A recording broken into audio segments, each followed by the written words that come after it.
Hello, welcome to this week's episode of the Old Pods podcast. I'm Alan, this is Paul, Hello. and this week we are joined by a very special guest, Murray on Movies from TikTok. Hello, Murray. Hey guys, thanks for having me on. Genuine pleasure. Been a long time since I've done a podcast. It's really nice to be here. It's a pleasure to have you on. It's a pleasure to have you on. So, the format for this week, we're going to do a little bit of a very informal interview with Murray, if you like, just chatting about his inspirations, what he likes, what he doesn't like, and then we'll throw a couple of games in there for good measure, or a couple of fun little anecdotes. You never told me anything about games. Don't know what I've signed up. I see your games. I've got a little bit of a soft challenge for you towards the end that I'll throw in. But Murray, do you want to tell us or tell the audience a little bit about yourself, what it is you do, where people can find you, how you got started? Yeah. I'll give you the short version. I started TikTok April earlier this year, and I had a couple of videos, genuinely like my first couple of videos really popped off. I was just talking about movies that I enjoyed. I decided to kind of stay in the realm as best as possible of science fiction and horror, sci-fi, because I absolutely love nerding out. Like I grew up on Star Trek and Star Wars, and anything sci-fi that's coming out, I've got to watch it. And when I was a kid, I was terrified of everything. Like I remember days where my mum and dad and my two sisters would be watching a movie, and even if it was slightly remotely hinting towards anything thriller or scary, I'd have to tap out and leave the room because I was terrified. And so when I got a little bit older, I was sick of that. And as one does, I immersed myself in everything horror I could get my hands on, to kind of break the fear. And so that's where those two loves of genre come from. And that's why my TikTok channel is exactly that. It's all things sci-fi and all things horror. And a movie that keeps cropping up all the flipping time is Event Horizon. Like every time I talk about anything, it usually goes back to that one film. It seems to have really resonated with people over the years, but it's terrifying and I'm not surprised. It's probably the only decent thing that Paul W.S. Anderson has made, except for Soldier. Soldier's cracking, but it's in the wrong decade. Like it was made 10 years too late. So yeah, that's a bit about me and my TikTok journey. We've gone from, I started with about 300 because I kind of retrofitted a channel I already had where I was talking about, I think it was talking about games or martial arts or one of those things, and then just decided to pivot towards film, and we're just over 6,000 now, which is really cool. We've got a cracking community, and that's where I met you guys, was on there.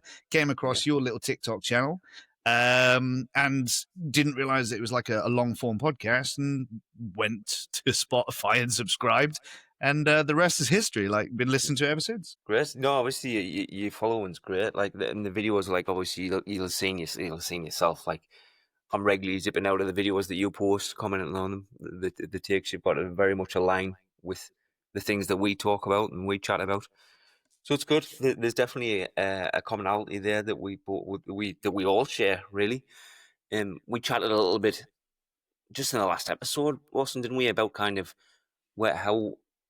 our first experiences with horror. Was it Mr. Giggles? You the first one that you've seen? Dr. Giggles. Dr. Giggles. It wasn't the first one I'd seen, but that was the benchmark that my mother used for horror movies for me and my little brother when we were far too young.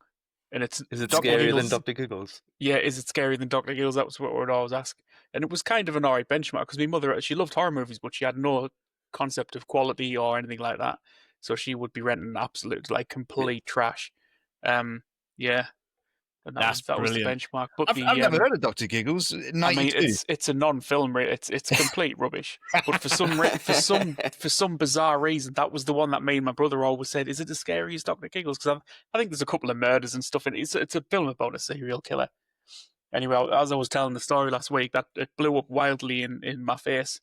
Because I asked my mother, "Oh, is this one scary thing, Dr. Giggles?" And she was like, "No, I don't think so," which was a stock reply for every film I asked about. She was like, "No, I don't think it's as bad as that." She probably couldn't remember what bloody Dr. Giggles was. Anyway, the film that I was asking about on that occasion was Candyman, which is absolutely horrifying. I was traumatized. I had bad dreams for years about Candyman. Yeah. So, yeah, thanks, Mother. Oh, my God, what a film to wake up. Yeah, my Candyman, the original is classic. God, yeah. That was the one, and it was. I mean, it is brilliant. It's absolutely brilliant. But terrifying to a child. Yeah, far too young to be watching horror films. And similar to you, I like to watch horror films. I think because my mum liked them, but they scared the life out of me, and I suffered really bad dreams as a kid. A lot of the time, it's just about nothing. I think I just had a very crazy dream having brain. Um, but yeah, I got very scared by horror films, and I think with a lot of people, like much like yourself, the best way to cure that is to just sort of throw yourself into it, and to really immerse yourself in that sort of horror world. Immersion therapy. You Yeah, see, that's I it. went the Yeah. other way. I seen the horror movies that scared the life out of me. I went, bugger that. I'm not watching any more of those. Yeah, Men's is big, Jesse. The two movies that did it for me, that I got myself out of that, I forced myself to sit down and watch, which again is probably why I love sci-fi so much, was Terminator 1 and 2. So I think I must have been 13, and I'd finally had enough. And as you do, parents had recorded Terminator 1 and 2 on different Oh, VHS yeah. off the TV. Yeah. And so I went to the cabinet, grabbed them, went into the utility room where they had a small 14-inch TV with a built-in VHS player, and watched them back to back when the parents weren't there. And I was like, either I'm going to have nightmares and my parents are going to absolutely bollock me for nabbing these VHSs, or I got to get over it. And so that's what I did. But those films are incredible. Terminator 1 and 2, just top tier. Oh, yeah. Yeah. I mean, that ties into a little bit in one of the first things I was going to ask about, really. I mean, what are the horror and sci-fi movies that you remember as kind of like those core memories? Obviously, Event Horizon's a big one for a lot of people, kind of our age group, I think. Terminator as well. Terminator's a big one. Aliens is another big one. Yeah. But is there any others that kind of stood out to you when you were a bit younger and you thought, this is great, this is what I like, this is what I like to see? So I've got a very vivid memory of Predator with Schwarzenegger, and the reason for that is because I went around a friend's house, and my mate and my sister were both there, my older sister, and they sat down to watch Predator. My sister's about 4 years older than me. I must have been somewhere in the region of 6 or 7 years old, and I remember it scaring the absolute hell out of me. And my sister was like, "You better not tell mum and dad." I was like, I didn't need to tell them. Me screaming at night, terrified of the predator coming to get me, was enough to tell them that I watched something I shouldn't have done. So that was definitely one for me. Obviously, Event Horizon, like that film, I don't understand how somebody like Paul W.S. Anderson can go from making that to, I don't know, Resident Evil. I mean, don't get me wrong, Resident Evil is popular, but it's not great. Like I like it, enjoy it, but it's not a good movie. And Soldier was another big one for me. Again, Paul W.S. Anderson. Alien, of course. Is Soldier the Kurt Russell one? Yeah, it's incredible. The Kurt Russell film. Soldier. Yeah, I love that film. Incredible film. I also remember watching. This is a little bit more post-apocalyptic, and I've been looking for this on DVD. What was it? It was called Steel Dawn with Patrick Swayze. Post-apocalyptic.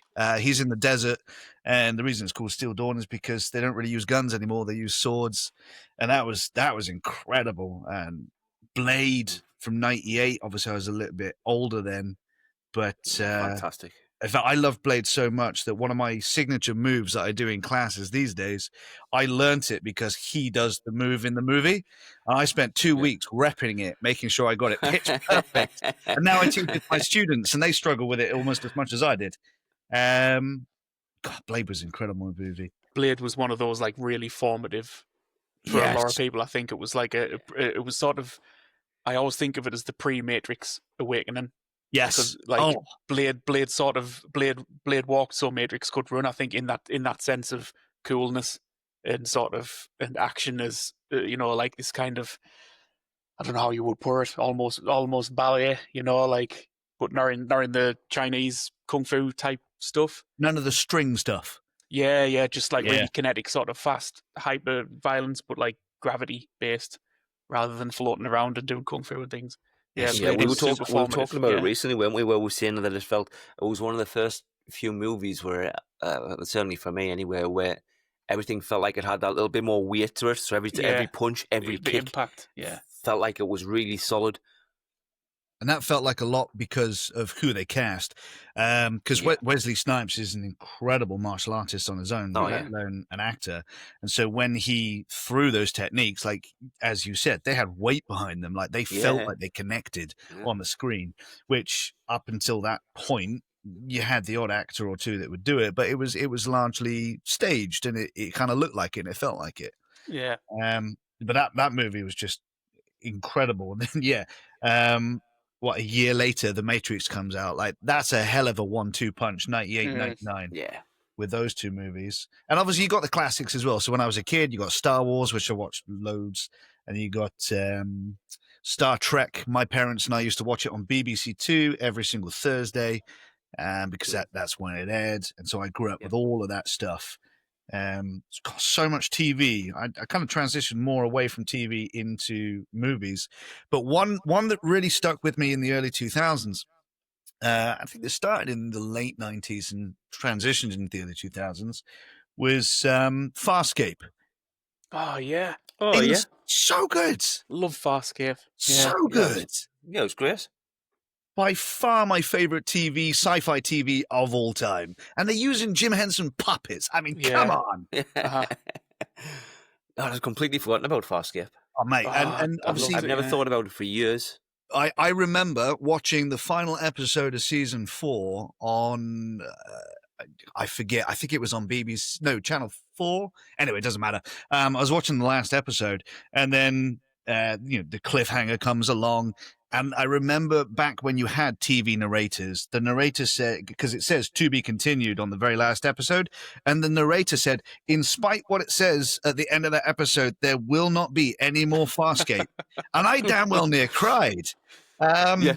I couldn't believe they weren't going to finish it. And then, because of all of the fans and the money that they'd raised, and they really pushed it, they managed to make the Peacekeeper Wars to finish the Yeah. story, which was, again, back then, like, fan-pushed projects and raising money to get something like that finished. It just doesn't happen. These days, you can, like, create a poll on Twitter or TikTok and get some social media buzz, but that didn't exist back then. So trying to do Yeah. that in the really early era of the internet to get a TV show finished, damn near impossible, but they did it.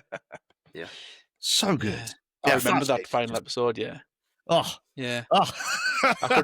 I distinctly remember sitting in my bedroom watching it, and it happened, and I couldn't quite believe it, and I remember shouting, "What?" Yeah. And my mother shouts from downstairs, "What the bloody hell are you shouting at?" And I was like, "Oh, they just did this," and she's like, "What are you bloody talking about?" I know. She But, didn't give a shit. spoiler for a 20-year-old TV series now. The two main characters are atomized at Yeah, they the just get end, and completely that's where they vaporized, were yeah. going to leave it. Yeah. So yeah, there you go. That's a long rant on the things that inspired me when I was No, younger. That's good. Yeah, good. everything from Star Trek and Farscape straight through to Star Wars, Event Horizon, and I've just kind of kept on that bandwagon ever since. Like, if there is any sci-fi in the movies, I will do my damnedest to go and watch it, because I run a business, and I'm a dad, and it's difficult to go to cinemas when your kids are young. So, but I'll always try and go out of my way to go and watch at least the sci-fi stuff, if I can. But recently, I don't know, guys, I don't know if you guys caught it, but did you guys catch Ash? No, Yeah, it's not what I've exactly. seen. Yeah. No. So Mm. Ash was supposed to be, they were billing it and selling it like it was the new Event Horizon. And it was with that guy from Was Breaking it the guy from Bad, Breaking young Bad? one. Yeah, Jesse. Jesse. Yeah, I saw it on things. Like, I saw the ads and Yeah. stuff, but I was aware that this film was happening, but I don't know if it came in cinemas or if it went to DVD. It seemed to just like It just vanish disappeared, into didn't it? thin air. Yeah. So I think it was in cinemas for like 1 week, which is why I missed it, because it was a small production. But unfortunately, I did manage to catch it. I think on Shudder. It was great right up until the ending. Oh, really? I Yeah. love that. Yeah, it's such a good premise, and then they ruined it with a terrible, cliched, and somewhat done to death ending. Which, if you pay attention, you know it's happening about Yeah, halfway you see through it the coming. movie. Yeah. I hear but that. It I always feel- feels like such a cop out just Yeah. Instead of showing a little bit of originality. And sometimes you think, I wonder if the writer really wanted to do that, or if they got kind of pushed on a little bit by the studios to kind of That's a good point, actually, because when you soften look it. at it, like the visuals and the effort that they've put into everything else except the ending is incredible, and then it just falls completely flat. Yeah, it looked really cool. Like I remember seeing bits of it, and it looked really sort of like a proper acid trippy kind of vibe. I was intrigued by it, but yeah, I never knew what happened to it. I'll have to have a look What's it for called? Ash. Ash, Ash. 2025 release with Isaac Gonzalez and Aaron Paul. Aaron Paul, I'll that's check his it name. out. Yeah. Okay, I keep forgetting his name. It's just Jesse for me. It'll always be Jesse. Yeah. To be fair, I think that's his problem, though, isn't it? Like he's trying to do other he's trying stuff. to get and away he's- from that. yeah, he's never going to get away from it, especially if he keeps doing things like God, what was that video game movie he did? He did Need for Speed, didn't he? Yeah. Yeah, Oh, Need for God, that Speed. was terrible. Yeah. Oh shit! I didn't even know they made that in a film. Well, exactly. Oh, yeah, it wasn't good. It wasn't good. I glaze over quickly if video game movies and stuff. I'm just in one ear out the other. Although one video game TV series is definitely worth catching if you haven't is Fallout. Yeah, I didn't mind Fallout. Yeah, So good, and I'm a huge fan of Fallout. And that see that's where others need to learn. The people who made Fallout, which was oh my God, I'm blanking on the director. It's the brother of Nolan's brother. all right. And he's a huge fan as well. First off, they've got fans making the TV series. That's a big help. But Yeah. secondly, what they did, which I think others should do, is they didn't try and carbon copy the game like they did with, say, The Last of Us, although they did all right with that. They took the universe and they made their entire different new story, but they kept within the rules that were set by the game. So they didn't mess around. Point in case, Halo. Terrible TV series. Yeah, it was dreadful. That Awful, was because awful. they changed everything. It was terrible. Oh, Terrible. dreadful TV series. But no, so I'm very excited for number 2. We'll see how that goes. But yeah, Need for Speed was god awful. Yeah, that was a bad adaptation. I mean, if you like flash cars, it's probably up your street, but otherwise, it's just there's not much in it You've apart got from that. 11 Fast and Furious movies for flash cars? I don't think Need for Speed was needed. Christ. 1100. That's insane. Yeah, isn't it? It feels like 1100 sometimes. Yeah. What about coming up then, Murray? Is there any anticipated or upcoming movies or projects on the horizon other than Fallout that you're looking forward to, that you're kind of excited about coming up? Or I think that's the problem. So at the moment, until sort of horror season comes upon us, there's nothing really good coming out. One thing that I saw the other day that kind of piqued my interest a little bit was Violent Night 2. I don't know if you caught the first one. It's yeah. Santa Claus. Oh, Santa, yeah. Yeah. Yeah, So it was well good enough fun. that they're doing a second one. Oh, good. So I'm excited for that. But other than that, sadly, not an awful lot. Now, video games, which I also touch upon occasionally, different story. Loads of horror coming out in a minute, but not an awful lot of sci-fi in the movie world. And that's, I don't know about you guys, but I tend to find that that's the problem, is that because sci-fi is quite niche and really expensive to make if you're going to do it well. Yeah, it gets pushed aside. Yeah, you don't see many of them. They're not always good money makers. I mean, look at Life. Life was, I don't even know if Life made any money, but it wasn't received very well, and that was incredibly expensive. But I loved it. I thought it was, again, another really good movie that was kind of dismissed as an Alien knockoff. But Yeah. it's far more than that. They do their own thing, which is really good. Yeah, a big cast as well. I bet that cast cost a lot of money to put together. Yeah, but it was a great film. I really enjoyed Life. I liked the ending. I thought they had some balls to go with that ending. Yeah. Yeah, and I would like to see another one, because I thought it was, of the sort of stuck on a spaceship movies that we've had recently. I think it's probably one of the better ones. I'd agree with that. And I like the I don't think they expanded much on the alien sort of. I like how they were talking about how its body worked. Like every cell was everything. It was an eye and a muscle and a heart. You know, it was. And you kind of saw that at the end when it pinned itself into the escape pod. Spoilers, for this old movie. Because it was 10 years old now. Yeah. Yeah, like when it like pinned itself in to like sort of shock absorb the crash and survive. I thought that was cool. But yeah, So it was a good. really good movie. What about have you guys been keeping up with Alien Earth? Yes, I just watched the newest one today. Nice. What are you thinking of that so far? I'll be honest, I've been on a bit of a roller coaster with it. I thought the first episode was absolutely amazing. It was just the tone of it and everything. I really liked it. And then I thought the second episode took a massive dip. And I'll accept that part of the problem is with me because I got really annoyed with the classic thing that happens in every movie like this. And you'd think I'd learn by now, at the grand old age of 42, that in these films, it's always going to be the case that smart people do stupid things. And I just, after the first episode, I thought, oh, this is going to be a little bit sensible, this. Because, I don't know, the first episode seemed very quiet. It seemed quite subdued and sort of somewhat sensible. And, you know, it wasn't flashy and sort of, you know, people tripping over the guns and blowing their own brains out and stuff. But then you got like smart people doing silly things and really performative stuff. You know, like the alien would, in one scene, it could like mince 10 people in 2 seconds flat. It was like a whirlwind of death. And then in the next scene, it's just standing there going like, "Urgh." And I'm like, make your mind up. You know, like which one is it? Is it an absolute killing machine or is it this like lurking ghostly fear? But it is entertaining. I really liked it, and then I thought it was completely dire, and I'm coming around to it a bit now. The stuff they're doing with the little eye creature, because it's a clever little bugger. I quite like that. I like how they've got another alien in it that's smart. And I think that's one of its biggest problems. It has an alien that's upstaging the xenomorph. The xenomorph's just like the boogeyman now. It doesn't do anything. It's nothing just, at all. Yeah, it's like a wild animal that's sort of, yeah.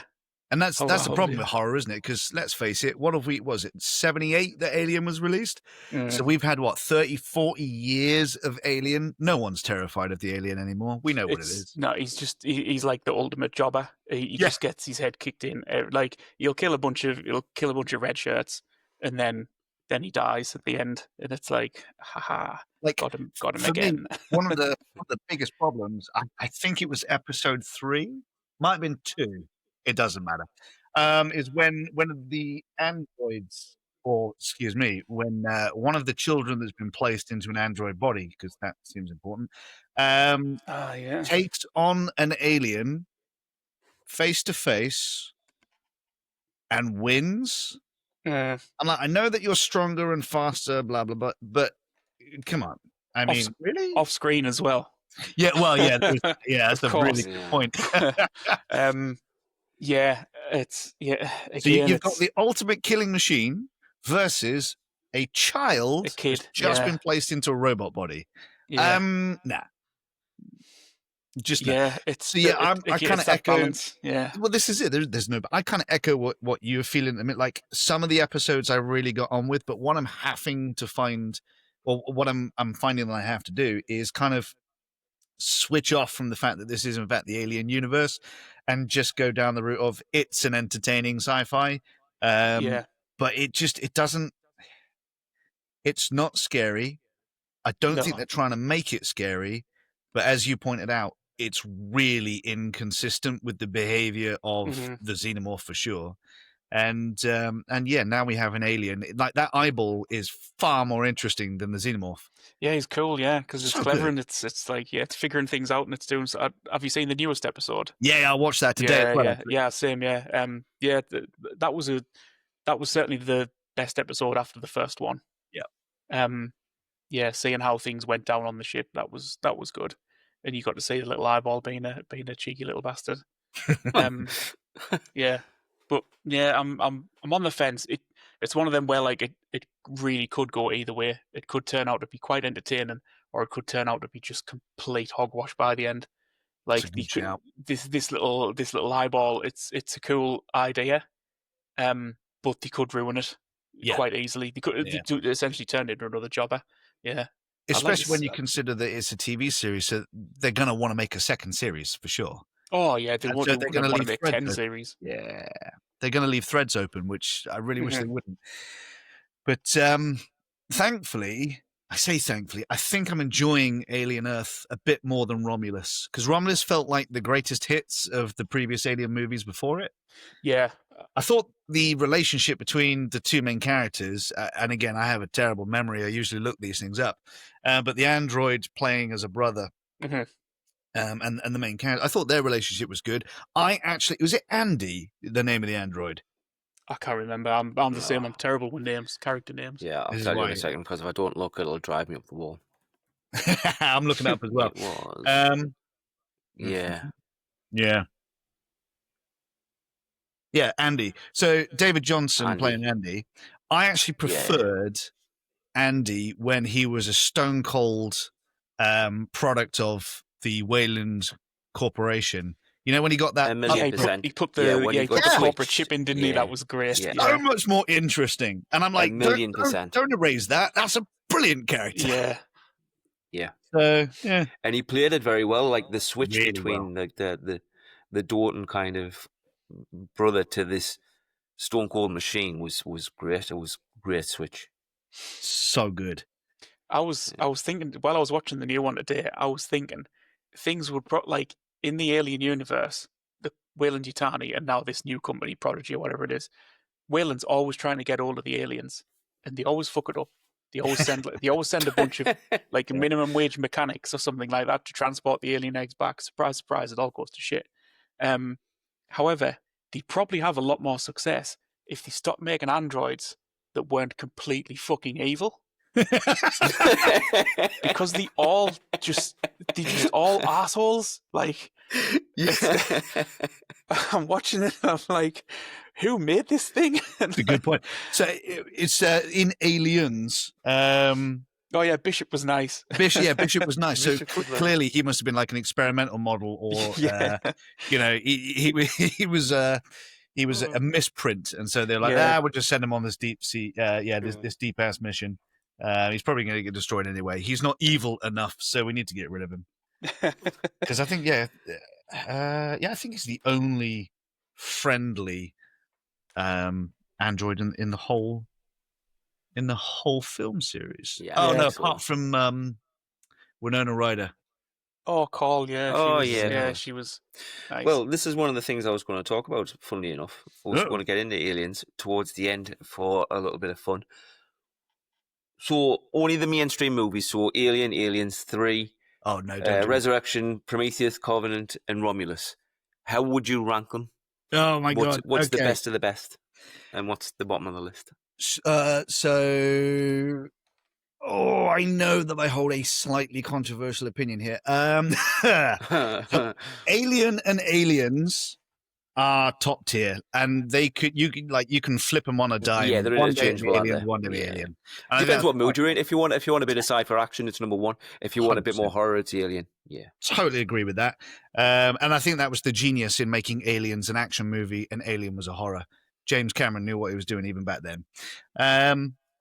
After that, it gets a bit squiffy. I really like Alien Resurrection. And so for me, that's is number controversial. 3. That's number Yeah. 3. And yeah, like I'm putting that above Prometheus and Romulus and all that jazz. And the reason I'm doing that, it was a 97 release. They didn't play into the horror aspect. At this point, it's the 4th movie in. Again, you know what's there. Why try and play horror? No point. Yeah. What they did do is that, right, let's have some fun with it. So we got aliens in water. We've got aliens that have been made by human beings, and they seem to be super intelligent. And then you've got this really weird ass alien at the end that's a queen, but has got a womb. I'm like, you know what? That's actually a clever idea. If you're going to breed with human beings, take the one thing that you're missing from your life cycle, the ability to reproduce without a host. Great. Loved it. Thought it was clever as hell for 1997. And then you've got some kick-ass, basically contractors. And one of the things I really enjoyed is that even though they took all their guns away from them, they all had hidden weapons and they knew exactly what they were doing. And they were always one step ahead of the military, even though they were always one step behind the aliens. So I really I enjoyed completely all of forgot it. about Every that because the guy who was in the wheelchair had all like Yeah. these attachments and everything that Yeah, came out he and clipped put it all together under together a gun, from little didn't it? bits, didn't he? And Yeah, God, the You could tell they were the having thermos so gun. much fun with that movie, and I loved it. And I then completely obviously, forgot about that. oh, it's so good. That wheelchair dude was incredible.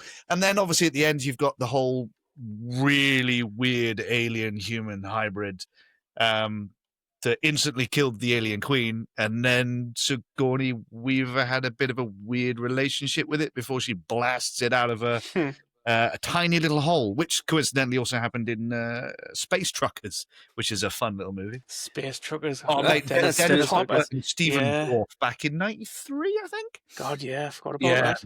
well, it's a nothing movie, but it's a lot of fun. Yeah.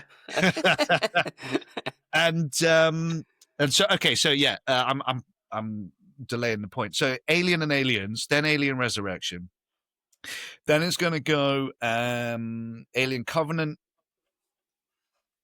then Yeah.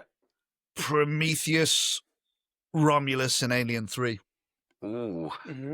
Now I know Alien 3 is bad because of everything from behind the scenes. Mm-hmm. Doesn't stop it from being bad. Yeah, no, And that's the it's problem. a bad movie, that. Yeah. Like I can give it a lot of leeway because they had no script, it had no budget.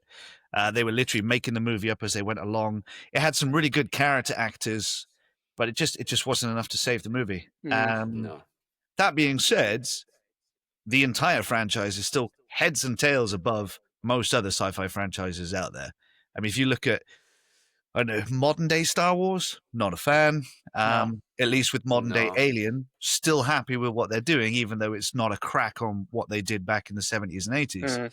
But it's still good. Like, they're still trying. Whereas with Star Wars, Yeah, I was going to to say, I think the only thing that I would change about your list really is I would probably bump Romulus up a little bit. Because I quite enjoyed Romulus up until the end. I think the end, it lost me a little bit. I think they tried a little bit too hard. I enjoyed them all. Yeah. The only reason that Romulus is so low is because, like The Force Awakens, it just felt like the greatest hits of the movies I've already seen. Yeah. Yeah, it was callbacks and sort of member berries. But in terms of characters, I'm not going to do a whole list because we'd be here all day. Talking of Alien Romulus, yeah, Andy's right up there when he's a cold-blooded, machine of the company. He's just so good. That performance was incredible. Yeah, it's fantastic.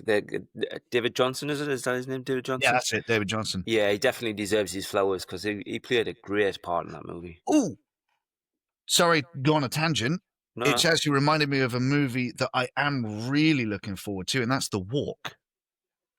Oh, yeah. I don't know. I can't remember the young actor's name. So it's got Mark Hamill in, hasn't it? He's like Mark Hamill. Yeah. The Long Walk, and again, the reason it reminds me is because David Johnson's in it. David Johnson, yeah. The early receptions, the early responses, getting really positive reviews. Yeah, it looks strong. What about you guys? How would you rate the Alien? I had to do it, and that was painful. Yeah, like I say, I think the only thing that I would change is Romulus. I think I'd bump Romulus higher up on the list just because I enjoyed it right up until the end. I think the point where just before she gives birth to the crazy alien at the end. Yeah. I think if they'd capped it then and they'd stopped it then and they went into hypersleep, if they finished the movie there, it'd be a lot higher for me, a lot higher. But that whole ending just felt a little bit forced. And it felt another bit like the studio wants us to do a grand finale. We'll put something else in that gives us a new alien, something new for people to go up at and look at, and we'll put that out. Yeah, but they stole the ending from Resurrection. From Resurrection, yeah. Again, it's greatest hits. Yeah. It's that annoyed me about when it came out because everybody shit on Resurrection for the human alien hybrid thing that came out at the end, and then in Romulus everybody was praising it, saying it was fantastic and it was so original and it's just the newest freshest Aliens film. And I thought it's all just bits and pieces from all over. Yeah. Like you say, it's all been done before. At least with Alien Earth, they're trying something new. I want to see a lot more of Timothy Olyphant's character, though. I like his character. He's brilliant in it, yeah. I mean, he's great in everything. But I like Timothy Olyphant all around anyway. I think he's good. He's good in this. He's an evil android, but he's not. I don't think he's evil. He's not like that. was he called Tang or Teng Yeah. on the ship? He was a creepy guy. Yeah, Kesh, I think his name is. Yeah, Kesh. Yeah, he's really good in it. Yeah. I think the first movie that I saw with Timothy Oliphant was Gone in 60 Seconds. You remember that one? Oh Was he yeah, in yeah. It that? was the He's the wasn't he the bumbling sergeant? The sidekick, yeah. sergeant's the sergeant's sidekick. Yeah, it was funny. It's been. God, it's been. I think the last time I saw that was when I saw it in the cinema. Yeah. Yeah, Oh, but mate, that was a great film. That I'm going to write that down. I'm going to find that and watch it. so That's great good. fun. Yeah, Gone in Yeah, it's 60 good fun. Seconds. 2000. Christ, I'm Oh, getting old. Jesus. Yeah, 25 years ago.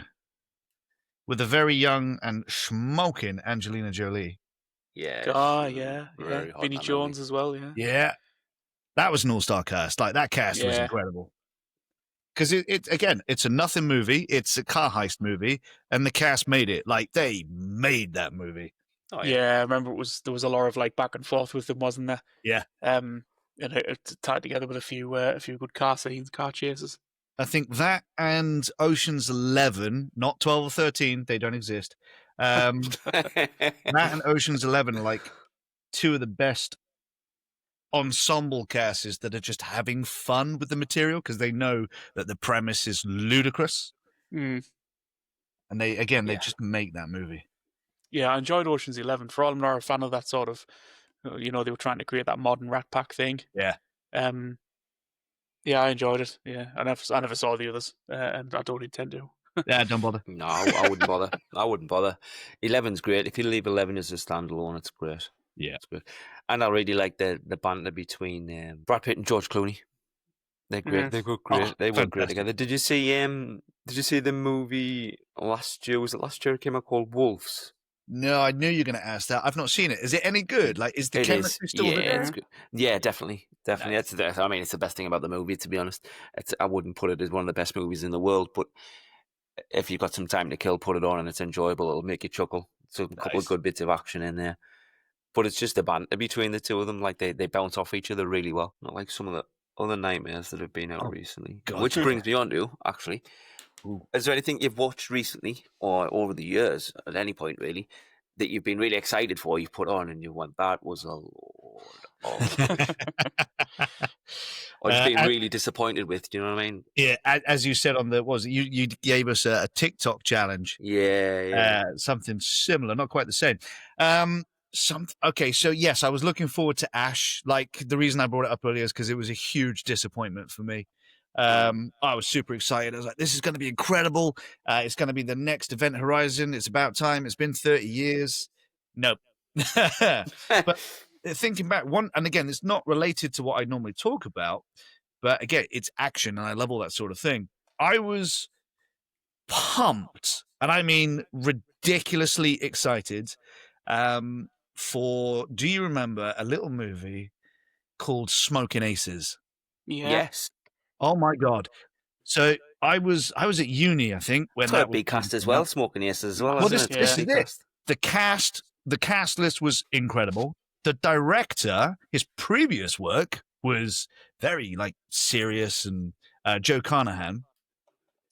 And the trailers made it look insane. And then when you watched it, it was kind of like a really disjointed, very light Pulp Fiction wannabe. Not sure whether it's a movie or whether it's a comic book or what the hell it's trying to be. And the whole thing was a mess. And I was devastated when it came out because I was pumped. This was back in the early days when I was a massive Ryan Reynolds fan because I'd watched Van Wilder, which I loved. Like, it's one of the only American comedies that's actually made me laugh, because American and British comedy very different, and I don't normally get on with it. And he'd made Blade Trinity, which was an abysmal movie, but I liked him in it. To the point where I wish that movie didn't exist. But again, no Blade 3, no Deadpool, because that's when he found out about the Deadpool comics, when he was playing Hannibal King, because someone went up to him and said, hey, you're playing Hannibal King just like this character Deadpool. Read the comics. And that's what he did. And so this was like my height of my fandom for Ryan Reynolds. And it's just a huge disappointment.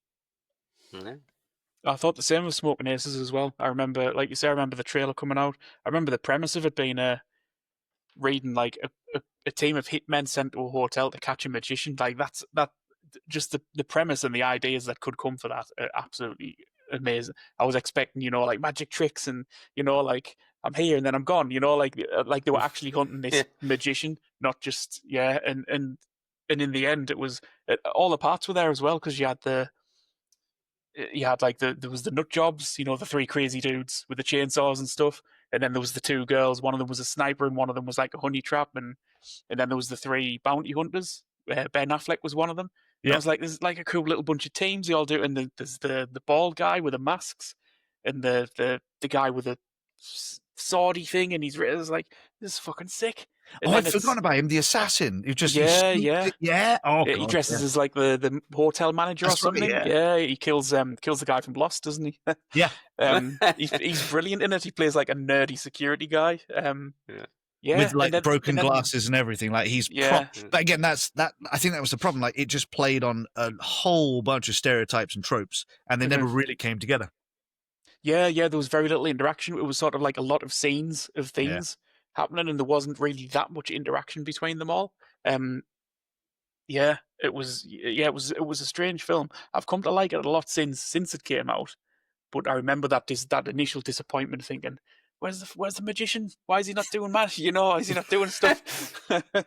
How is this not Now You See Me meets any action flick? Like that would have been Aye. Did you ever see a movie? It reminds me just the way talking on it all there, all the little groups. Did you ever see a movie called Seven Psychopaths? Oh yes. Yeah, it just Did you ever I don't know. Is it was Christopher Walken? Christopher Walken, yeah, Christopher Walken, Sam Rockwell, and others. I think. So again, Seven Psycho. Oh, maybe I shouldn't say. Go on. Okay. I'm going to preface this ever so slightly. Have you guys seen In Bruges? Yeah. Yes. Yeah. Yeah. Loved In Bruges. Yeah, I love In Bruges. And when yeah. I found out, I think Seven Psychopaths, if I remember correctly, is the same director. Okay. I got to double check that because I think the reason I was excited for Seven Psychopaths is because the guy had done In Bruges. Yeah, there we go. In Bruges 2008, Seven Psychopaths 2012. So when I found out that the writer of In Bruges was also doing Seven Psychopaths, I was like, this is going to be incredible. And it was fine. It was enjoyable, but it kind of, for me, it lacked the black comedy. Like in Bruges, it gets dark. It's it's it dark. gets real dark. Yeah. And it's Seven Psychopaths is like its lighter-hearted Big Brother. And I enjoyed it. Not going to say that it's a bad movie. It's excellent and it should be watched. But I didn't enjoy it quite as much as In Bruges. Yeah, In Bruges is great. I mean, as soon as you said In Bruges there, I'm getting flashbacks of the different scenes that just... It's dark, but it makes me absolutely howl laughing. Yeah. Like when he's got the gun on the guy in the room and he says it's got nothing in there but blanks, and he gets right up at him and shoots him in the eye with a blank. Oh man! That's Ralph Fiennes, isn't it? He's an absolute lunatic in it. Yeah, and the boss, isn't he? Yeah. Oh, he's a nutter, and he's so good at it. But and again, when Rafe, spoiler for like a 15, 20-year-old movie, the ending of Ralph Fiennes' character, like the way that he does it, is like, oh, that's dark. Because he says earlier in the movie, if I ever killed a child, I'd end myself on the spot. Yeah. And gunfire goes off, and what he thinks is a child has been caught in the crossfire. It's not a kid. Yeah. Ends it on the spot. Yeah, and he ends himself on the spot, but it wasn't a child. It was a guy with dwarfism. Yeah. But because he had his back turned and he was led dead on the floor, he thought he'd killed a child, so he just ended himself. I'm like, oh my god, did not see that come. Like that was In Bruges. You just didn't see it coming. It was so darkly comic. Seven Psychopaths was much lighter hearted. Yeah, it was very light-hearted. I've only seen it a couple of times, but it just bounced in my head when we were talking about Smoking Aces. I don't think I've seen it. What about you guys? What's been your like? I've had the recent disappointment was Ash, and longer ago was obviously the previous one that I spoke about because I have a terrible memory. But what about you guys? What's like the biggest disappointments over the last few years? Well, I'm a big superhero fan, so I've had quite a few disappointments from Marvel in recent especially years. recently. Yeah. Ooh. There was a bit of a run of them that have just not been great. Ant-Man, Quantumania, the Eternals, the Marvels. There's just becomes a bit of a laundry list, really, of just movies that were just pushed out or felt like they were just pushed out for the sake of getting their characters out there. And they're not doing anything with the characters either, are they? Like they're just kind of wrapping it all up now. Yeah, there's a lot where they just kind of they went, oh well, that didn't work, so we'll just not mention them again. Yeah. Yeah, I think they're going to use this next one as a big house cleaning. Yeah, it'll be a big recess. Yeah, big recess, and keep a few, get rid of a few. I can't think of a particularly big disappointment for me. Must be some horrors. You've seen pretty much every horror. Probably is. I've just got a memory like a bloody sieve. That's all. Certainly recently, and I'm not sure about disappointment, but the new 28 years later, the ending of that had me absolutely baffled. And I mean, it did with everybody. From the sounds of it, the film was decent up to that point. It was strange. There was some really strange stuff like camera effects that had me a bit scratching my head a little bit, where they did that little 3D, not 3D, but sort of they would kill a zombie and like the camera would do a little mini matrix spin around its head, like, but it was only like a couple of inches. It was a very odd sort of choice.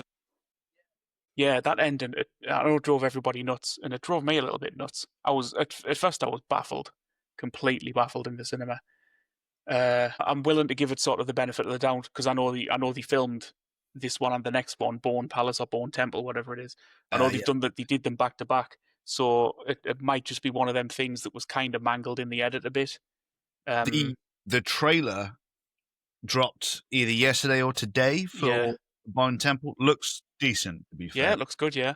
And I think it's got more Ralph Fiennes in it as well. And I loved his character. I thought it was great. Fantastic. Yeah. So I'll reserve judgment. I'll not say that it was too bad, but I think it's going to live and die in the next one. I'm still going to die on the hill of thinking that it was either conceived or it started production as a TV show, because I watched it again recently, and it feels episodic. Yeah, I could see that. And I still think that was the case, and nobody can convince me otherwise. I'm not going to lie, with this one, because of how big 28 Days Later was, I'm kind of glad they haven't gone down the TV route. Oh yeah. And normally I'm the opposite way. Like if you've got a lot of story to tell, like say Lord of the Rings, like make it a TV series. But as it turns out, Lord of the Rings and again, this is just my opinion, Lord of the Rings is the best trilogy ever. It tops Star Wars. It tops all of that jazz, tops The Matrix. You can't beat it. Like, as far as I'm concerned, it's untouchable. And then you've got, was it The Rings of Power? Oh God, awful. Yeah, I stopped after I think episode, one and a half episodes in. I thought that's me. I got a bit further, and it doesn't get better. I did one and a half. I did 1.5 seasons. It's so bad. I couldn't finish season 2. Yeah, I'm not surprised. From what I've heard, a lot of people have had the same reaction to it as well. It seems to be a tough watch. Yeah, and I don't know enough about Lord of the Rings to know if it's based on books or any stories or anything like that, or if they're making it up as they go along. I've no idea. I think a lot of it is they're making it up as they go along. They're trying to base it on like bits of writings and previous books that there are, but they're not really. They don't seem to be paying all that much attention to what the previous books say, to be quite frank with you. Because my wife and I, we read the books and we went to see the movies. Like that's one of the things that we really connected on was those 3 movies. And we, was it been 20 years or so now, maybe longer actually, from the first one? We were looking forward to sitting down and watching it together, because we don't get a chance to do an awful lot together. So, like, we're going to sit down, and each week we're going to watch an episode of Lord of the Rings, just like when we were, teenagers or early 20s.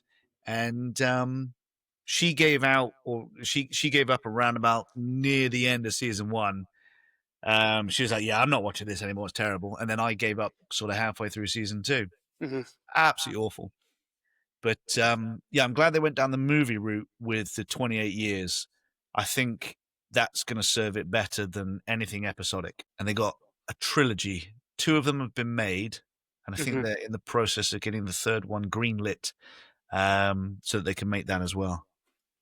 But I think, like you've said, it kind of all depends on how successful and popular the second one is, because a movie's success doesn't always mean that you'll get another one, because a lot of people might go and watch it, but then they all come away from it hating it, and then you never get a second one greenlit because the studio sees the writing on the wall that a second one's just going to lose money.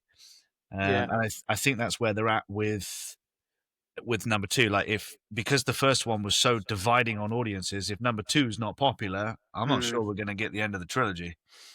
Yeah. Which is a big problem.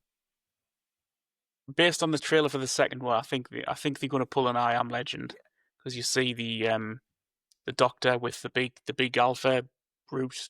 What they got? Not Hellraisers. Infected, where Hellraiser came from. Yeah, he's like sort of he's making friends with them, it seems, or they come to some sort of truce. So I'm guessing they're going to pull an I Am Legend where the Samson, isn't it, the big guy? Samson wants his baby back. So I'm guessing they're going to do that, and the Jimmies are the bad guys. The humans are the real monsters after all. Well, that's always been the case, isn't it? Because at the end of 28 years later, it was what were they? Soldiers. It was the soldier that boys. were bad guys. Yeah. Yeah. So we'll see how it goes. But yeah, that ending, it just threw me for a massive loop, and it's got questions I need answering. I get the Teletubbies thing. It had like a heavy metal Teletubbies playing in the background. Ooh, here's one that seems to divide people. Sorry, going off on a complete tangent. That's all right. It's what we do best. Yeah, I just get a thought, and I'm like, I've got to get this thought out. Black Phone. Is it Black Phone? Oh, with the mask, the killer dude. That's the one. Is it the Black Phone or just the? Let's get this right, Damo. Come on. Black Phone is 2021, and that seemed to split audiences. Like, some people loved it, some people hated it, and it's only got 6.9 on IMDb. But I'm really looking forward to the sequel, because by looking at the trailer, it looks like that they're turning the Grabber into almost like a Freddy Krueger-esque kind of character. Yeah, he looks more sort of ghosty, and like you see his dreams, isn't he? Because he's dreaming about him. Because when they announced the sequel, I was like, how the hell are they going to do that? The Grabber's dead. Spoiler, sorry. It's been a few years. And yeah, it makes total sense though, because initially the child was getting help from the Grabber's victims through a phone. So they've already established this sort of afterlife, potential different dimension where, the dead go. And it makes sense that the Grabber's going to be wherever his victims are, and he's coming back as like a Freddy Krueger dude.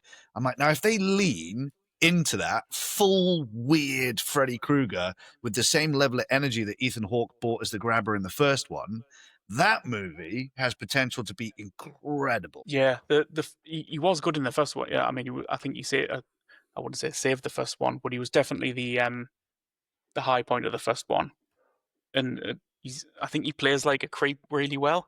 I don't know if it's his face or his voice, but he plays a really good sort of like a weedy but also dangerous kind of creepy guy. Even though he was pretty bulked up in it, he seemed pretty big in it anyway. I enjoyed the first one. I wouldn't say it was brilliant. I remember the trailers and stuff, and it was saying it's the scariest film of the year. But don't be always with everything now. I didn't think it was particularly scary, but it was good though. It was very entertaining. So yeah, I am looking forward to the second one. I'll probably say they're in the cinema. I think I was quite fortunate because I didn't catch the trailers on the first one, so I kind of went into it blind. But yeah, I think that sometimes a trailer does hype it up a bit too much. It's getting terrible with horror films now. Every film, every horror film now is the scariest film of the decade. It's ridiculous. I don't know if I don't think Longlegs started it, but Longlegs was really bad for it, which I loved. I thought Longlegs was a brilliant film, absolutely brilliant. But he really leaned into that heavily, the scariest film of all time. See, I enjoyed Long Legs, and I'm not a horror guy, Yeah, but you're scared of everything. Yeah, I'm scared of everything. But I thought Long Legs was really good. I thought of it more as a thriller than I did a horror. It felt more like Silence of the Lambs than it did a horror. yeah. Oh, no, that's a good film. That's a great film. It's one of my favorites. I literally just picked that up on DVD today. Yeah, one of my absolute favorite films, which is quite surprising for me considering it is quite scary. But what would you guys, both being horror guys, what would you both say is the scariest movie that you have seen before? Ooh, scariest. It's tough, that one. It's always a tough one to ask, to Now, answer. my default answer is Event Horizon, but that's because I caught it at the right time. Like, I was young enough to be terrified by that movie because they never show what it is. Like, there is no bad guy. It's just it's like an entity. Yeah. Yeah, like and it the shit plays with your mind a bit more, doesn't it? Yeah, and that's terrifying because, you know, we're frightened of what we can't explain or what we don't know, and you never know throughout the entire movie. They kind of give it a physical form in the sense of Dr. Weir, because he goes crazy, and then he gets shot out of the front of the ship, and you think he's dead, and somehow the ship brings him back. Yeah. And so it's like, so what exactly is the ship now? So for me, that was terrifying. But honestly, pretty much anything, if I was a child and it had even the remote sense of any form of, I don't know, thriller or horror, like, it would terrify me. It didn't even have to be that good. It could be a terrible movie, but it would still scare the crap out of me. I'm still like that now. I'm in my 40s. I turned 40 this year. I'm not far off. Scary for me. You've got to be immune to them now. You've seen that many horror movies before. You've got to have a bit of immunity. Some stuff gets under my skin, though. I mean, I always go back to the original Candyman because I think that is it. It's not so much scary, but the atmosphere in it is it's such a sort of, it's just steeped in like dread and misery, and where they filmed it, the Caprini Green. I don't know what it's called in real life. But yeah, like you see the flats and things, and there's like the toilet block where the main character's attacked. And I think a kid's killed there at the beginning. I think she's investigating the story of a kid being killed, and then she gets attacked there. And at this, it's like a rundown apartment sort of area of town.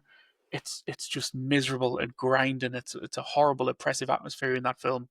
And the Candyman stuff as well is quite scary. It's like Tony Todd, just that voice that sort of doesn't come from any direction. It's just everywhere all at once. The like the sound mix of it's brilliant. It completely covers the entire film when he appears. Other than that, modern day times. See, two movies that terrified me that I didn't expect was the original Ring, the Japanese one. Ah, yeah. So I don't know. You guys are my age. Do you remember TV Times? Yeah, definitely. Yeah. So I used to go through the TV Times looking for movies, and The Ring was on Channel 4 late at night. So, and it had 4 stars next to it. I'm like, well, that's pretty decent. Didn't really think much of it, but I was like, you know what? I'll record it and watch it later. So set up the VCR, which you needed a degree to do, and got it to record the movie. And it was utterly terrifying. You don't see much, but it's all mood, it's all suspense, the music and the camera work, and right at the end when you finally see the girl crawl out of the TV, it had that moment where I sat up bolt upright in my chair, and the hairs on the back of your neck really, like, they all stood on end, and that was horrific for me. And that was what, 2001? And a few years later, I had a similar experience with the American Pulse, a remake of I think it was a Japanese. Cairo. Yeah. And I had a similar experience with the American Pulse. And that was all about technology and ghosts coming through your technology. And I just thought that idea that we could tap into a different universe through modern day technology was crazy, and that there was literally no way of stopping it other than completely cutting yourself off and isolating yourself from technology, which is damn near impossible these days. So yeah, those two, apart from Event Horizon, probably my non-standard answers. They were scary as hell. Yeah, I've just in mentioning The Ring, I've just remembered. I think the last time I was genuinely scared of something was The Grudge in the cinema, the one with Sarah Jessica Parker, the remake. That I absolutely crapped my pants watching that film in the cinema, and I don't know why. I don't know what particularly got me about it. It was just a combination of a lot of things, like the sound effect of like a croaky voice as she's crawling around, and some of the scenes. I think the opening scene where the girl, I think it's a girl, goes in the loft. She's looking for something, and she's like turning the light around as she's like spinning around in the loft hatch, looking for whatever she's looking for in the loft. And you can see this shape like crawling up behind her in the shadows. Just the vaguest hint of something moving behind her while and she's slowly turned towards it, and it's just I'm getting me hair standing up on end now just thinking about it. That's a good shot. The Grudge and she turns around and it's the face is just right there, making that croaky noise, and I must have been how old must have been maybe 20, 21, 22, 23 when that came out in cinemas. And I'd never seen the Japanese one. It was always on my list because I loved The Ring. I thought Ring was fantastic. But I'd never got around to watching The Grudge. And then I heard it was getting remade for cinema, so I thought I'll just see the Yank remake. And I crapped myself, absolutely crapped myself. And I saw it with my friends, and I was terrified, but I thought it was great. And then my bloody mother, she gets so much grief. She was like, because she loved horror, she was like, "Was it good?" And I was like, "Oh, so scary, Mum. It's terrifying." She was like, "Oh, can I come with you and see it?" And I was like, "Oh shit!" I was like, yeah, go on then. And I thought it would be better the second time. And the second time we watched it, I honestly thought I was going to have a heart attack. That beginning bit, my heart was hammering out my chest when it was happening. And I was thinking, when I see her face, I'm going to die. And I didn't. I made it through. But yeah, another story about me poor mum. Oh, that's brilliant. That's funny. Yeah, but the Grudge got me. That's a good shot. I forgot about The Grudge. It's an incredible movie. But I've seen the original and the remake. They're both great. Yeah, I since watched the original as well, and yeah, it is really good. Yeah. Now, earlier on, we were talking about movies we were disappointed with, and you mentioned, Alan, about basically anything Marvel post Endgame. But it reminded me about a movie, one of my wife's favorite movies, actually. How do you rate The Losers? Oh, yeah, it's all right. It's not something that I would think of straight away as one of my favorite films, but it's enjoyable. It's a good watch. I'll put it on. I'll happily put it on and stick it on if I need something to kill a couple of hours. It's good. Can you remember that one, Lawson? Have you seen that one? Yeah, we were just on about it. I thought it was really good. Yeah. I liked sort of the character dynamics. You know, it was kind of A-Team like. Yeah. I know it's based on a comic or graphic novel or something like that, but I don't know anything about it. But I like that. I like that sort of team dynamic. You know, there was the cowboy sniper dude who was all but silent. And then there was the gobshite Chris Evans. You know, like and the boss man.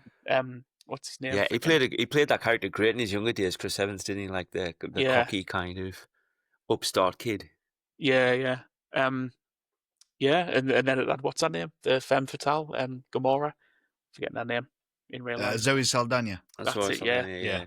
Yeah. Cracking film. Absolutely, one of them that sort of probably should have done a bit better than it did. I'm guessing there was something bigger came out at the time.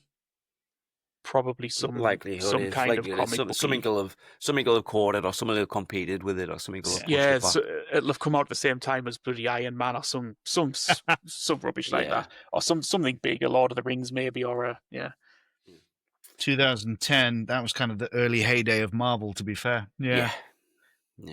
That 2015 era. There'll have been a lot competing with that.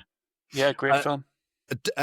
Graphic novel that is one of my all-time favorite movies that I only found out was a graphic novel after I'd watched it was Viva Vendetta. Yeah. Which today is actually quite poignant, but we don't need to go down that route.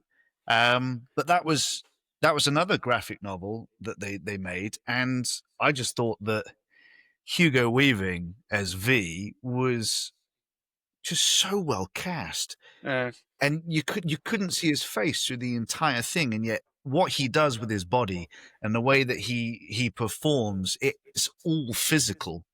And it's just one of those where how do you get a good performance out of an actor when they're wearing a mask the whole time? But you've got some great examples these days, because you got V for Vendetta, you've got Carl Urban in Dread, you never see his face. Great movie. Amazing film. That is one that deserved a flipping sequel. Yeah, 100%. 100%. It's fantastic. And it makes it better that he doesn't fall into the trope that they get a lot nowadays, that myself and Boston, you'll probably hear us gripe about it loads and loads, where the actors shout for the face time and take the bloody helmets off or the masks off or whatever. That's not Dredd. Dredd's helmet never comes off. 100%. I mean, again, we spoke about it earlier, but Master Chief in the Halo TV series, never see his face. What do they do in like episode 1 or 2? Remove the helmet, and he has the helmet off through most of the goddamn series. I've seen more shots of him out of his helmet. I've seen pictures. I've seen shots of his ass. So his face must be out. His face must be out plenty. I certainly didn't see I always that thought in the that games. was one of the things that disappointed me a little bit about The Mandalorian as well. I think that should have been the same. I think it should have always been the helmet on, or kind of the shots where it's you get him, you see the back of him with his helmet come off, but it's in another room and it's obscured, so you can never see his face. I always thought that would have worked a lot better. But hey, anyway. All right, guys. So we'll finish up with a quick round of agree or disagree. So I'm going to make 3 sweeping statements. You guys shout up. Don't hold back. Tell me if you agree or disagree. Should it happen? Should it not happen? And that should take us up nicely to roughly around about the hour mark, a little bit over, but doesn't matter. Nice. Good game. I like this. Okay, so I'll do 3. The first one is, and I think I know what the answer is going to be to this one. They being the they in general, should make a remake or reboot of Event Horizon. That is tough, that one. I'm going to say they should, for the obvious reason that any fan of Event Horizon wants to see that footage that was lost in the fault lines. The missing. Yeah. So they can they can only remake it, provided they make it a 2 to 2.5 hour long epic that includes that missing footage. Because the script is there, it's all there. You just got to refilm it. Yeah. So do you not feel like the trouble is that they try to change too much? Yeah, no, don't change a damn thing. I'd be worried they change absolutely loads. No, do what Rec and Quarantine did. Rec being Spanish? Spanish, yeah. And Quarantine, the American. Shot for shot identical. I don't care. Make Event Horizon shot for shot identical. Great. Yeah. Update the graphics, but include that lost footage, and I will put all the extra footage in. Yeah. So that's my answer. All right. The next one. We need to see a new Terminator movie or a Terminator reboot again. No, let it die. I think they could do it. I think they could do a good job, but I think they've had enough chances. Let the franchise die. I think they've had enough chances as well. I think they need to stop trying to push it. We spoke about it before, Lawson, haven't we? Where we spoke about it's time for some of these things to just let them be what they are. Let them have their moment. And I think the best... Maybe come back 10, 15 years. The best Terminator we've had recently, and by recently I mean probably since Terminator 3, which was okay. Although I really enjoyed Salvation, was the animated series that we had on Netflix. Oh yeah, that was good. I enjoyed that. Yeah, that was great. Yeah, I did. Saw that. Yeah, it's actually worth a watch. It's a good show. I'll give it a go. Timothy Olyphant is the Terminator, which surprised me. Yeah.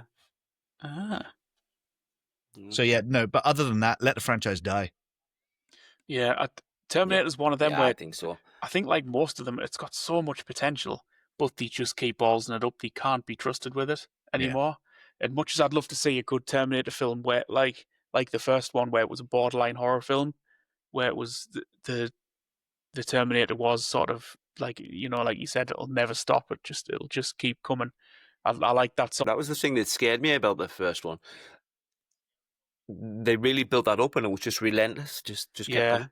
but it's been too, I don't know, like kiddified. It's like a theme park ride now. Terminator. Yeah. It's all just explosions and cool robot stuff. Yeah, I think it's, as an idea, it's got lots of potential, like all of these things. But I think the only they way just that they can't be can do trusted. it. Sorry. I think the only way that they can do it is if they do what Predator and Alien have done, and they don't go back to the original cast. They leave them in the past, and they just completely reinvent themselves. That's why Alien and Predator's taken back off, because they're not trying to bring back Arnold Schwarzenegger, who's nearly 80 years old, Yeah. to play the Terminator Yeah. again. They just won't let the old characters be. They need to leave all that alone. Yeah, I was glad that agreed. Alien didn't retread the characters. I honestly thought Ripley was going to turn up in it. Yeah. When I heard they were making an Alien TV show, I thought, you're gonna drag Ripley out of cryo sleep again. But they haven't, which I'm glad about that, because they do need to let the old things go. But it's all Well, remakes. that ties in a little bit to the last one. So the last one, the last statement is a little bit on that, but not quite. Is this? We need to see more horror movies that have the original iconic characters in, the likes of Freddy, Jason, Michael Myers, Candyman. Or are we looking for something new? Oh, now that's a tougher question, because they've done remakes to varying success. Like the remake of Freddy Krueger was abysmal, but Rob Zombie's Halloween was okay. I was about to say I've never seen those. How did they come across? I know the last one was meant to be dire. As Halloween ends. Rob Zombie stuff was good. I really, and I'm going to really annoy some people, I really enjoyed the first of the new trilogy. So much so that I will actually go back and watch that more than I'll watch the original Halloween. But the two after that, nah, they lost it. No. They had it, they lost it. So I want to see something fresh, if I'm honest with you. Like what we said earlier with the Black Phone. That was a fresh concept. I'm looking forward to the sequel. If they were to announce another Halloween, I don't think I'd be looking forward to it. Like, it's done. Like Hellraiser. No thanks. I'm okay with that. You can leave that where it is. Yeah. But we need even if we don't have fresh ideas, we need new vessels to move them forward. So there's nothing stopping anybody from doing a Terminator-like franchise. Just don't call it the Terminator. Because the idea is still there and it's been done many, many times, just not well. But we need something good. We need something fresh, I think, anyway. Yeah. No, good. It's a good take. All right, guys. I think we'll call it there. Murray, it's been an absolute pleasure having you on. Thanks for having me and put up with my temporary memory loss from time to time, but it's been fun. No worries. Hey, me and Lawson often rely on our friend Google to pull constantly got the Google window open. I've been IMDbing like the whole time trying to remember actors' names. Yeah, same. We've always got a window on to one side, just giving a quick search to see what they were. Yeah, but you're welcome back anytime. Obviously, I'll get this out in the next few days, or the next week. I'll tag you in all the clips and everything that go out. But it's been an absolute pleasure. Now, I'm going to be a bit cheeky here. Yeah, of course. So my recent videos on TikTok, I've been playing more into my voiceover work, which I did years ago. Yes, I've seen. So before we came on, I actually did. Now, feel free to never use them, but I actually did a couple of intros for your podcast. Yeah, of course. Yeah. So let's see. This is I got a long. I got a 2-line one and a 1-line one. So let's see. Yeah. Let's see if I can get the magic live. Okay. Now I wrote. Where's the script is right here, but I tweaked it a little bit. Where's the tweet script? There we go. Aha. Now, see, I normally talk here, but my voiceover voice has got to be a little bit more down here. Welcome to the Old Pods podcast with your hosts, Alan and Paul. Each week, we dive into the movies we love, the classics we can't forget, and the hidden gems worth discovering. Grab your popcorn, settle in, and let's talk film. That was the first one. That's That's great. awesome. I'm And then definitely I snipping got- that and putting that everywhere. I got a much shorter one here for you, because sometimes that can be a bit too long. Ready? Yeah, cool. Got to get that slightly deeper tone back in. You're listening to the Old Pods podcast with Alan and Paul, your weekly dive into the world of film. Yeah, that's great. That's awesome. Those are great. Thanks, buddy. They're wicked. It's stuff that because I did some like commercials and shit back in the day, but it's honestly voiceover work is harder to get into than flipping acting. So it's been really fun, like using those muscles again for the TikTok videos. So I figured I'd do that before we came on.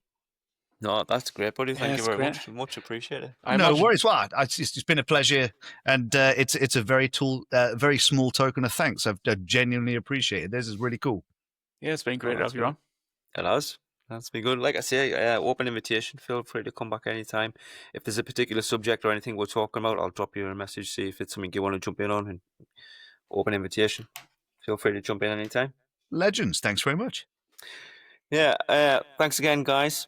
Make sure you go out, give Murray a follow, check him out. You know where all the usual stuffs are, where to find all of us. Thanks for listening, and we'll catch you next week. Thanks. Bye. Bye. Bye.